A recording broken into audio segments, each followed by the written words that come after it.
In an effort to reduce food waste, there's now talk in Ottawa about possibly scrapping best before dates.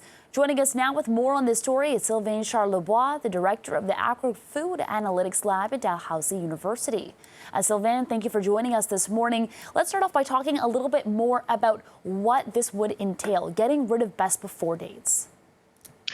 Well, it would entail that when you show up at the grocery store, you're not necessarily buying time, you're just buying food products. You wouldn't have a date that tells you exactly when the product will pass its quality due date, because remember, a best before date doesn't mean bad after. It's just a point of reference for consumers when they buy food. There are expiry dates. Expiry dates are really, it would be dangerous for anyone to eat a product after an expiry date, and that applies to just a handful of products like baby formula, for example.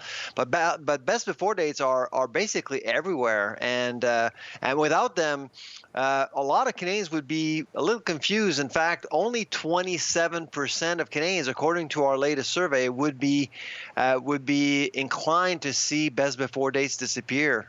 So the vast majority of Canadians are still addicted to best before dates.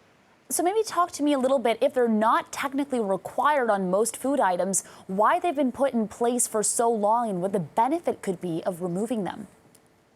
It's really about quality. Manufacturers and retailers want you and I to buy high quality foods, and that's why they've applied these best before dates on many different products. And some products you don't really require a best before dates, like on honey and salt.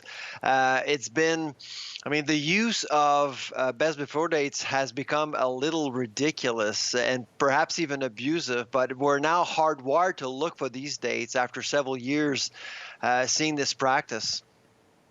So this has been something that's been attempted in the UK and Australia, and of course it's all in an effort to reduce food waste. So I want to know, based off of those countries, how did they go about it? How is it going for them? And can we hope for the same results here? There's food waste everywhere across the supply chain, but for households, there are two main drivers. One, bad food management at home. Because you're traveling, you're working outside of the home, you may forget what's in your fridge, you may forget what's in your cupboard, your freezer, and then after a while, you have to throw things away. So that's one driver. The other driver is our best before dates. People will throw away food after a product has passed, and so that really generates more food waste. And in countries like UK and Australia, we've seen a reduction of food waste as a result.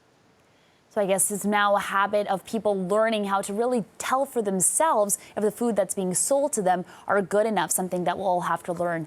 Sylvain Charlebois, the director of the Agri-Food Analytics Lab at Dalhousie University, thank you for joining us this afternoon.